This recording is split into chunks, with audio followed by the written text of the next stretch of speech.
नमस्कार दोस्तों, एस्ट्रो मनन में आपका स्वागत है। मैं आपका दोस्त अशोक अग्रवाल।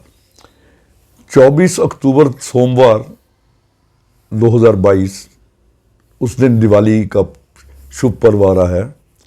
मेरी ओर से और मेरी टीम एस्ट्रो मनन की के सब मेंबर्स की ओर से आप सब दर्शकों को दिवाली की हार्दिक शुभकामनाएं। ये दिवाली आपके लिए प्रॉस्पेरिटी, समृद्धि और अच्छा स्वास्थ्य लेके आए और आप परिवार के साथ खुशियां मनाएं। ये हमारी टीम की आपको शुभकामनाएं हैं। आप स्वस्थ रहें, मस्त रहें और व्यस्त रहें। और दिवाली के अब जब बात की है तो दिवाली की कुछ थोड़ी सी मैं विशेषताएं बताता हूं और कुछ आपको इसका शुभ मुहूर्त बताऊंगा और एक दो छोटे छोटे उपाय जिससे आप अपना जीवन और भी समृद्ध कर सकते हैं उसको बताने की चेष्टा करूंगा। हमारा जो भारत है ये त्योहारों का देश है। यहाँ अगर सारे प्रदेशों को मिलाया जाए तो 365 दिनों में वर्ष के जो होते हैं 300 दिन त्यौहार रहते हैं, कभी कोई कभी कोई। उन त्योहारों में जो सबसे अधिक मनाया जाने वाला जो सारे देश भर में प्रचलित त्यौहार है जिसे सभी मनाते हैं वो है दिवाली का पर्व। दिवाली एक सामाजिक और धार्मिक दोनों दृष्टियों से इसका बहुत महत्व है। सामाजिक दृष्टि से तो ऐसा है कि इस पर्व को हम साफ़ सफाई करते हैं, क्योंकि बारिश का मौसम जाके हटा होता है तो घर में जितना बैक्टीरिया वगैरह वो घर में सफ़ेदी वगैरह रंग रोगन करवाने से वो बैक्टीरिया मर जाते हैं, तो यानी कि वो हमें अच्छे स्वास्थ्य देता है। वो इसको धार्मिक तरह से जोड़ दिया है कि जहाँ सफाई होती है वहाँ लक्ष्मी का वास होता है, जहाँ सफाई होती है वहाँ दरिद्रता नहीं रहती। इसका मतलब यही है कि जहाँ सफाई होती है वहाँ के लोगों का स्वास्थ्य अच्छा रहता है, वहाँ बैक्टीरिया जरा जो भी इंसेक्ट्स वगैरह वो काम नहीं करते, आदमी की सेहत ठीक रहती है और सेहत ठीक रहेगी तो आदमी कमाने को निकलता है या धन कमाने का प्रयास करता है। तो इस प्रकार ये दोनों चीज़ें आपस में जुड़ी हुई हैं। और दिवाली का जो हम धन संपत्ति की जो देवी है, देवी भगवती लक्ष्मी, उसका पूजन करते हैं, तो इसमें लक्ष्मी पूजन का ही विधान है। तो शास्त्रों का कहना है कि जो व्यक्ति दिवाली के दिन माँ लक्ष्मी की पूजा करता है, माँ लक्ष्मी के साथ गणेश जी की, क्योंकि गणेश जी विघ्नहर्ता हैं, और इनके साथ सरस्वती माँ की जो बुद्धि की देवी है, ताकि हम अच्छी बुद्धि आए जिससे हम धन का संचय भी कर सकें और धन को अच्छे रूप से भी कमा सकें। तो वहाँ से मतलब सरस्वती माँ की भी पूजा होती है और कुबेर पूजन होता है। कुबेर जो धन का अपने हिंदू शास्त्रों में खजाने के मालिक हैं कुबेर, उनकी भी पूजा होती है ताकि हमारे खजाने भी भरे रहें। और कहते जो आलस और निद्रा में पड़कर दिवाली की रात को यूं ही गवा देता है तो उसके घर से लक्ष्मी रूठ के चली जाती है। दिवाली की रात्रि का अपना बहुत महत्व है। हमारे भारत में 3 रात्रि बहुत मशहूर हैं, एक काल रात्रि, एक महारात्रि और एक मोह रात्रि। काल रात्रि तो होली की रात्रि जो होती है, और महारात्रि जो शिवरात्रि होती है, और मोह रात्रि दिवाली को कहते हैं। इन 3 रात्रियों में अगर जो कोई आदमी जागरण करके कोई मंत्र सिद्धि करता है तो वो उसे मंत्र सिद्धि अवश्य मिलती है, या जो भी कोई धार्मिक कार्य संपन्न करता है तो उसमें उसे पूर्ण लाभ होता है, ऐसा हमारे शास्त्रों द्वारा कहा गया है। ये दिवाली बिल्कुल प्राचीन काल से ही हमारे देश में मनाई जाती है। स्कंद पुराण, मार्कंड पुराण और महाभारत पर जो व्यास जी ने लिखे थे, इन पुराणों में भी दिवाली का अलग अलग जिक्र है कि ये दिवाली कैसे मनाई जाती। लोगों ने अलग अलग युग में अलग अलग प्रांत में कैसे मनाते थे इसे। तो सबसे पहले मैं ब्रह्मवैवर्त पुराण की बात करता हूँ और ये मार्कंड पुराण की, कि वहाँ लिखा कि अमृत मंथन जब हुआ तो उसमें जो लक्ष्मी का अवतरण हुआ था वो इसी दिन हुआ था।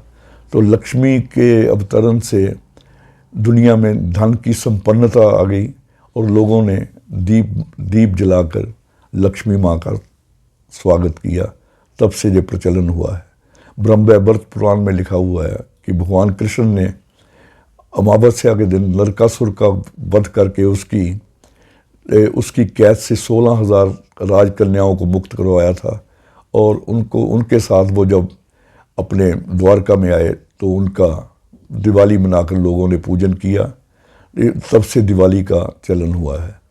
और महाभारत पर्व में लिखा है कि पांडव जब वनवास और अज्ञातवास के बाद जब वापस सकुशल अपने घर में आ गए तो लोगों ने अब उनका दीपमाला से स्वागत किया।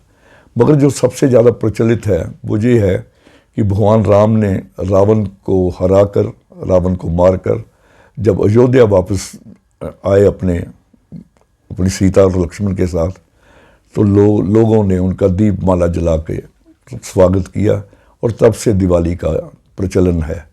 तो ये धारणा सबसे ज़्यादा जो आजकल प्रचलित है वो भगवान राम की रावण की विजय के पश्चात जो अयोध्या आते हैं तो उस उपलक्ष्य में लोग दिवाली मनाते हैं। खैर, ये लक्ष्मी पूजन का त्यौहार है, क्योंकि जो लक्ष्मी की ज़रूरत हर एक आदमी को होती है, धन की। ज़िंदगी के 4 पुरुषार्थ होते हैं, धर्म, अर्थ, काम, मोक्ष। यानी कि धर्म से अर्थ, अर्थ से काम, काम से मोक्ष। मतलब ये है कि पहले आदमी धार्मिक होके धर्म पे चलता हुआ अर्थ का संचय करे, यानी कि धन कमाए। धन से काम, काम का मतलब धन से ही सब कामनाओं की पूर्ति होती है। इसलिए धर्म, अर्थ, काम, ये तीनों पुरुषार्थ आपस में मिले जुले हुए हैं। तो इनके लिए भी लक्ष्मी की ज़रूरत होती है, धर्म करने के लिए भी, कर्म यानी कि दान वगैरह करने के लिए भी, और अपने जीवन को सुचारू रूप से चलने के लिए भी, और कामनाओं की पूर्ति, काम, धर्म, अर्थ, काम, मोक्ष, उनके लिए भी धन की आवश्यकता होती है। इसलिए जो अर्थ का पुरुषार्थ है, दूसरा पुरुषार्थ, इसका बहुत महत्व है। और इसी पुरुषार्थ को पूरा करने के लिए या इसका महत्व बताने के लिए दिवाली पूजन किया जाता है। तो दिवाली को आप अपने दोस्तों के साथ मनाइए, खूब उल्लास। कोई भी त्यौहार जब आप उल्लास से मनाते हैं, अपने परिवार के संग मनाते हैं, तो मंगल शुभ हो जाता है। आपने देखा होगा जिन कुंडलियों में मंगल जिन व्यक्तियों का खराब होता है वो त्योहारों के प्रति उदासीन रहते हैं, उन्हें त्योहारों से कोई लेना देना नहीं होता, ना वो पसंद करते हैं त्यौहार का मनाना। त्यौहार को दिल से खुशी से मनाने वालों का मंगल कुंडली में अगर ख़राब भी हो तो उनका मंगल बिल्कुल ठीक हो जाता है। तो इसलिए जो त्यौहार हैं उनको अपने परिवार के साथ या दोस्तों के साथ ज़रूर खुशी खुशी मनाना चाहिए।